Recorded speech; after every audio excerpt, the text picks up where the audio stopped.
Assalamualaikum warahmatullahi wabarakatuh. Perkenalkan, saya Asma Rusmita, NIM 2130604128. Di sini saya menjelaskan tentang pajak properti dengan mata kuliah Keuangan Publik. Baiklah, berikut pengertian tentang pajak properti. Pajak properti adalah pajak yang dapat dikenakan kepada nilai properti dan dapat dikenakan kepada lahan dan tanah. Pajak properti akan dipungut oleh pihak yurisdiksi tempat properti tersebut. Jadi, dapat diartikan bahwa pengertian pajak properti hampir sama dengan sewa terhitung. Pajak secara umum merupakan iuran wajib yang dipungut oleh pemerintah dari masyarakat. Dalam hal ini, wajib pajak untuk memenuhi pengeluaran rutin negara dan pembiayaan pembangunan tanpa memperoleh balas jasa secara langsung. Pengertian pajak menurut Undang-Undang Nomor 28 Tahun 2009 tentang Pajak Daerah dan Retribusi Daerah atau PDRD Pasal 1 adalah kontribusi wajib kepada negara atau daerah yang terutang oleh orang pribadi atau badan yang bersifat memaksa berdasarkan undang-undang dengan tidak mendapatkan imbalan langsung dan digunakan untuk keperluan negara bagi sebesar-besarnya kemakmuran rakyat. Berikut ini informasi lebih lanjut mengenai pengertian pajak menurut para ahli. Yang pertama, pengertian pajak adalah iuran rakyat pada kas negara berdasarkan undang-undang yang dapat dipaksakan dengan tiada mendapat jasa timbal atau kontraprestasi yang langsung dapat ditunjukkan dan yang digunakan untuk membayar pengeluaran umum.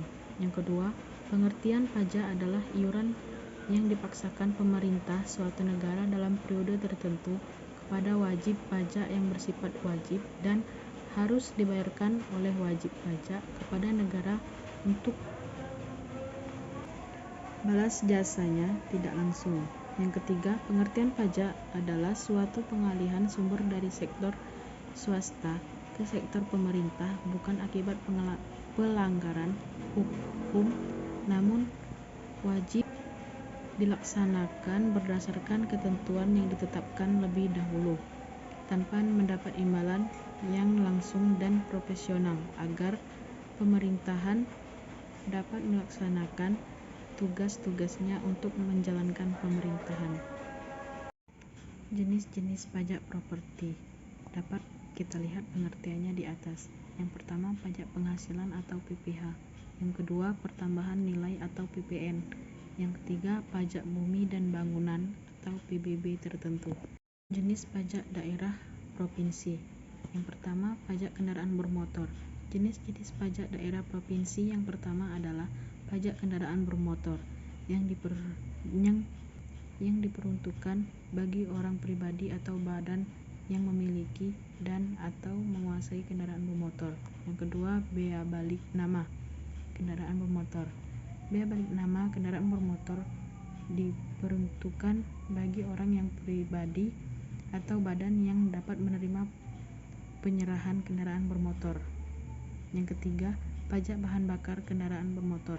Pajak ini dikenakan untuk objek bahan bakar kendaraan bermotor yang disediakan atau dianggap digunakan untuk kendaraan bermotor.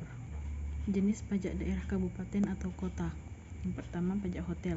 Jenis pajak daerah kabupaten atau kota yang pertama adalah hotel.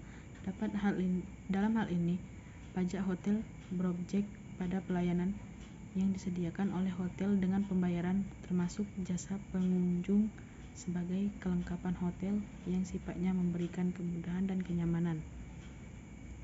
Kedua, pajak restoran. Pajak restoran meliputi pelayanan yang disediakan oleh restoran. Pajak ini diwajibkan bagi orang-orang pribadi atau badan yang membeli makanan atau minuman dari restoran. Yang ketiga, pajak hiburan. Pajak hiburan ini dapat dipungut bayaran. Pajak ini dibayarkan oleh orang pribadi atau badan yang menikmati hiburan. Berikut beberapa fungsi pajak. Yang pertama, alokasi merupakan fungsi penyediaan barang sosial atau proses pembagian keseluruhan sumber daya alam menjadi barang pribadi dan barang sosial, dan bagaimana komposisi barang sosial itu ditentukan. 2. Fungsi distribusi adalah penyesuaian terhadap distribusi pendapatan dan kekayaan masyarakat agar distribusi tersebut lebih merata. 3. Fungsi stabilisasi adalah penggunaan kebijakan fiskal sebagai alat untuk mempertahankan kesempatan kerja yang tinggi. Baiklah, mungkin itu saja yang dapat saya sampaikan. Jika ada salah, saya mohon maaf. Wassalamualaikum warahmatullahi wabarakatuh.